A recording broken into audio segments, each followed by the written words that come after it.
Seigneur Dieu, tu sais à quel point nous sommes faibles. Mais toi, Seigneur, tu es fort. Tu as créé le cœur. Je réprime cette puissance démoniaque qui provoque la maladie de cœur. Qu'elle sorte d'eux au nom de Jésus-Christ. Mesdames et messieurs, chers téléspectateurs de Parole Créatrice Info Télévision, bienvenue à l'instant du prophète. Écoutons ensemble le témoignage de cette semaine.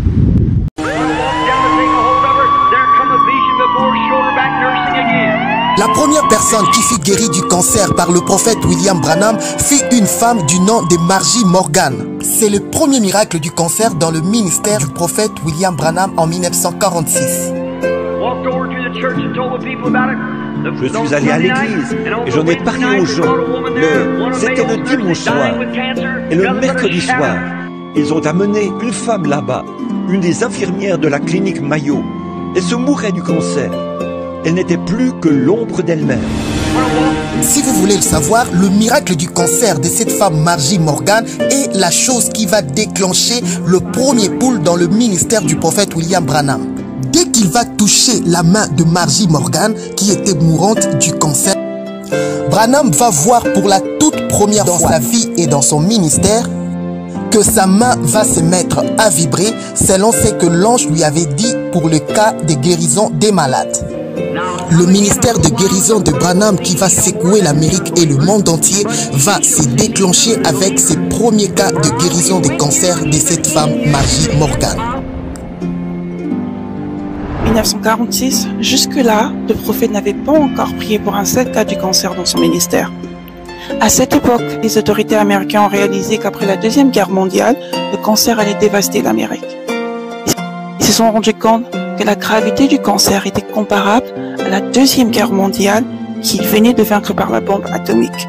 Eric Johnson, président de la Chambre de commerce des États-Unis, déclara ainsi que le cancer était pire que Hitler et les Japonais. Car en 1945, la Deuxième Guerre mondiale avait tué 121 000 soldats américains, mais les cancers à lui-même avaient tué 495 000 autres Américains. Sur le territoire américain, une maison sur deux avait un cas de cancer. Et une mort sur 9 en Amérique était due au cancer. La sœur Margie Morgan fut aussi parmi les victimes du cancer dévastatrice de l'Amérique à cette époque. Mais pendant que l'Amérique tâtonnait avec des recherches scientifiques et atomiques dans les laboratoires militaires, d'essais nucléaires, afin de trouver une solution rapide face à leur nouvel ennemi, le cancer, Dieu va donner à William Branham une solution infaillible sur les cancers, qui allait au-delà de toutes les solutions tâtonnantes que les scientifiques avaient. Margie Morgan va être la première bénéficiaire au monde de cette solution surnaturelle contre le cancer que l'ange donna à William Branham en 1946. Pour comprendre la chronologie des événements qui ont abouti jusqu'à la guérison de ces premiers cas du cancer dans le ministère du prophète William Branham, je vous fais d'abord un récapitulatif des événements à partir de la nuit du 7 mai 1946. Lorsque Branham va se rendre dans une forêt de Jeffersonville appelée Greens Mill, là, dans cette forêt, il va rencontrer un ange qui va lui donner la commission de prier pour les malades. C'est cette nuit-là que l'ange va garantir à William Branham que même ces cancers qui menaçaient de détruire l'Amérique après la Deuxième Guerre mondiale ne va jamais résister à ses prières. La nuit du mardi 7 mai 1946, Branham fut visité par un ange en plein milieu d'une forêt de Jeffersonville, précisément dans une zone appelée Greens Mill. Cet ange va apparaître au prophète alors qu'il priait et demandait à Dieu de lui donner la confirmation de savoir si le don des visions qu'il manifestait venait de lui ou du diable, car jusque-là, la plupart des personnes qualifient son don de vision comme venant du diable. Cette nuit-là, cet ange va dire à Branham que son ministère va être accompagné par deux signes. Premièrement, l'ange va lui dire que à chaque fois qu'il sera devant un malade, Branham devra placer sa main sur la main du malade. En ces moments-là, Branham allait constater une sorte de vibration dans sa main. Et l'ange va lui montrer que dès que sa main allait vibrer, c'était le signe pour lui qu'il y avait une présence démoniaque des maladies dans la personne. Et l'ange va lui dire, lorsqu'il allait prier pour les malades, dès qu'il allait constater que cette vibration s'arrête, C'était pour lui le signe qui allait l'indiquer que la maladie de la personne était partie. Finalement, l'ange dit à Branham que si tu es sincère et que tu amènes les gens à te croire, rien ne résistera à tes prières, même pas le cancer. Cette promesse que l'ange fit au prophète Branham lors de leur rencontre cette nuit du mardi 7 mai 1946 va se réaliser juste une semaine après cette rencontre. Branham sera pour la première fois dans sa vie et dans son ministère en face d'une personne malade du cancer. Là, il était dans l'expectative pour voir réellement si la promesse que l'ange lui avait donnée allait se réaliser pour le cas de cette femme et pour le reste de la société américaine. Je suis votre frère Zoé Lwanga, croyant du message, ministre de l'évangile, chercheur historique dans la vie et le ministère du prophète William Marion Branham. Je travaille à partir de la ville de Kinshasa, la capitale de la République démocratique du Congo, ici en Afrique. Partout où vous êtes, si vous suivez nos vidéos, n'hésitez pas de les partager et de vous abonner massivement à notre chaîne William Branham Bibliothèque. C'est précisément dans cette partie de la ville de Jeffersonville en Indiana aux États-Unis d'Amérique que vivait Madame Margie Morgan. Elle avait environ 21 ans en 1946 et elle travaillait comme une infirmière dans les polycliniques Mayo de Jeffersonville et dans un hôpital Baptiste. Elle était mariée à un certain monsieur Morgan qui possédait une entreprise métallurgique dans la ville de Jeffersonville.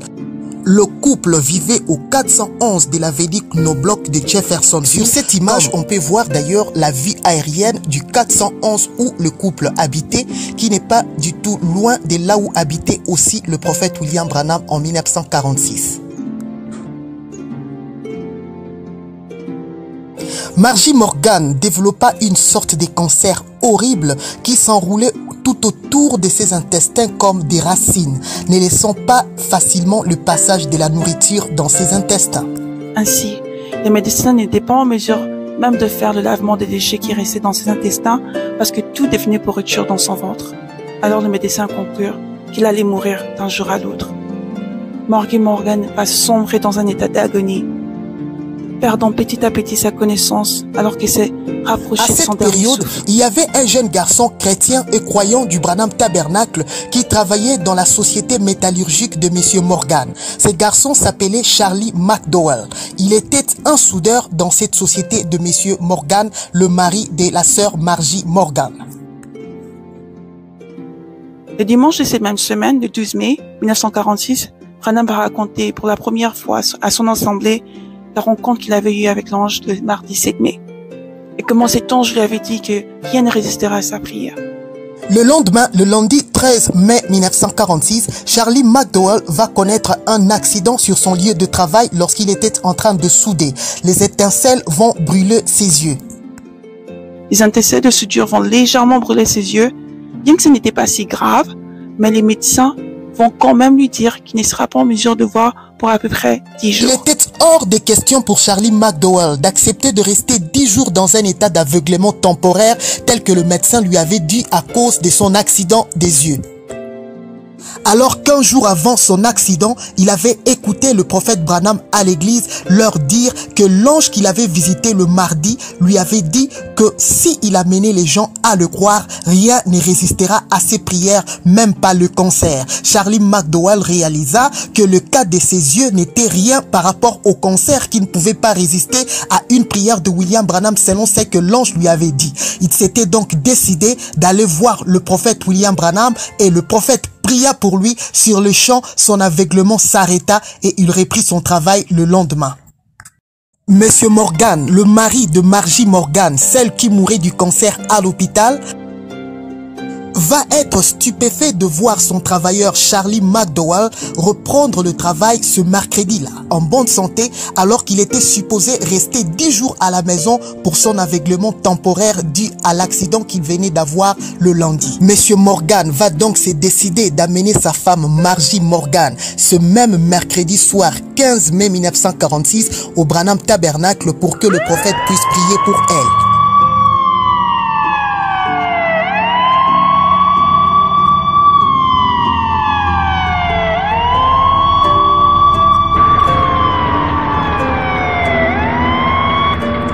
Margie Morgan fut transportée devant le prophète William Branham sur une civière par quelques infirmières ainsi que son mari. Elle était complètement dans l'agonie entre la vie et la mort, car dans son ventre, tout était pourriture à cause des effets du cancer qui avait rongé ses intestins. Dès que le prophète William Branham va placer sa main sur la main de Margie Morgan qui était mourante du cancer, selon ce que l'ange lui avait dit de faire à chaque fois qu'il sera devant un malade, Branham va constater pour la première fois de sa vie et de son ministère que sa main va commencer à vibrer. Il y a eu un changement de coloration, sa main était devenue rouge vif. De plus, il y a eu apparition de petits boutons blancs sur la peau de sa main. En ces moments-là, Branham va réaliser que la promesse que l'ange lui avait faite était réellement vraie. Mais puisque c'était la première expérience de Branham de voir que sa main était en train de vibrer, il ne savait pas encore si cette sorte de vibration et cette sorte de coloration rouge vif de sa main lui indiquait quel genre de maladie avait la femme. Il va alors regarder M. Morgan et va lui demander de quoi sa femme souffrait. M. Morgan va dire à Branham que sa femme souffrait d'un cancer horrible. À partir de ces moments-là, Branham, à chaque fois que sa main devenait rouge quand il touchait un malade, il savait que c'était un cancer. Et tout au long de son ministère, chaque maladie se manifestait par sa propre coloration sur sa main. Et d'ailleurs, Branham va même dévoiler ses secrets du premier pool, ses secrets de la coloration de sa main à l'un de ses collaborateurs, le révérend Ernest Baxter. À chaque fois lors des campagnes de guérison de William Branham, lorsque Ernest Baxter regardait la couleur qui apparaissait sur la main de Branham lorsqu'il touchait un malade, il savait interpréter parfaitement de quelle maladie il s'agissait. Je savais que lorsque sa pousse devenait de couleur rosée, il s'agissait de la tuberculose. Pour le cancer, cela devenait rouge vif. Là, je remarquais que le gras de sa pousse semblait ressortir comme une vague. Et c'était très Comme vous le savez, lorsque Dieu avait donné à frère Branham la vision de la tente pour commencer le troisième pôle, il va lui reprocher du fait qu'il avait livré le secret à ses collaborateurs et au public. Normalement, même le premier pôle et le deuxième pôle devaient être un secret entre Branham et Dieu. Personne ne devait connaître les choses qui s'est passées derrière le changement de coloration de la main du prophète. Revenons à notre histoire.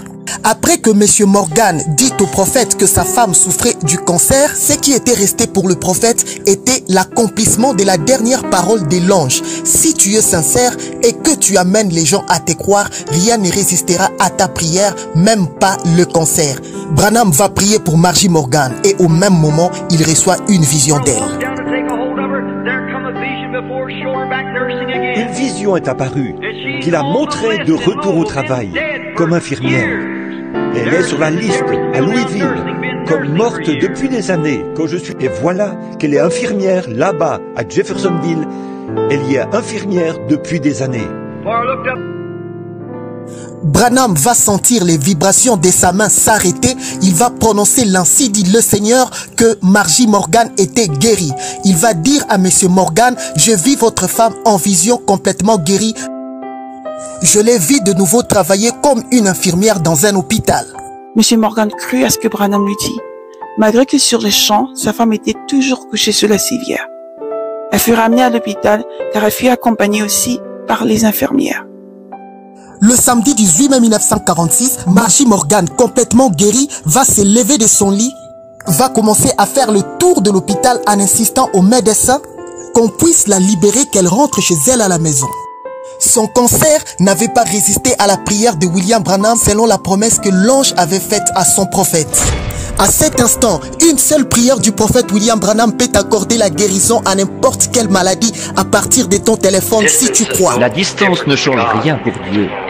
Il est omniprésent. Il doit l'être pour être Dieu.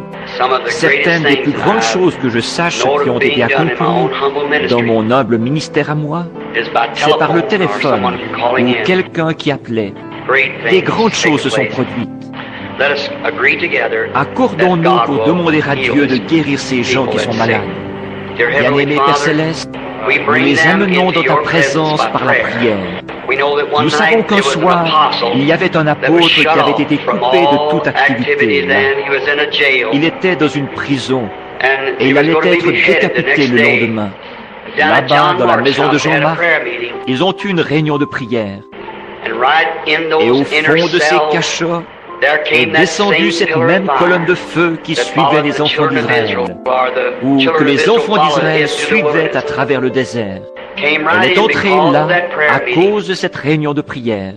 Et elle a ouvert chaque porte. Et elle a fait ressortir l'apôtre dans la rue, libre de prêcher. Nous comprenons que ces prédicateurs, ces gens qui sont missionnaires, sont enfermés maintenant. Ils sont même dans le coma. Seigneur, tu es le même hier, aujourd'hui et pour toujours. Entends notre prière ce soir, ô Dieu. Tu as dit, quand vous priez, croyez que vous avez reçu ce que vous avez demandé. Cela sera accordé. Seigneur, nous croyons. Et nous prions qu'au nom de Jésus, tu les guérisses, Seigneur, pour ta gloire. Cela a été dit, demandé.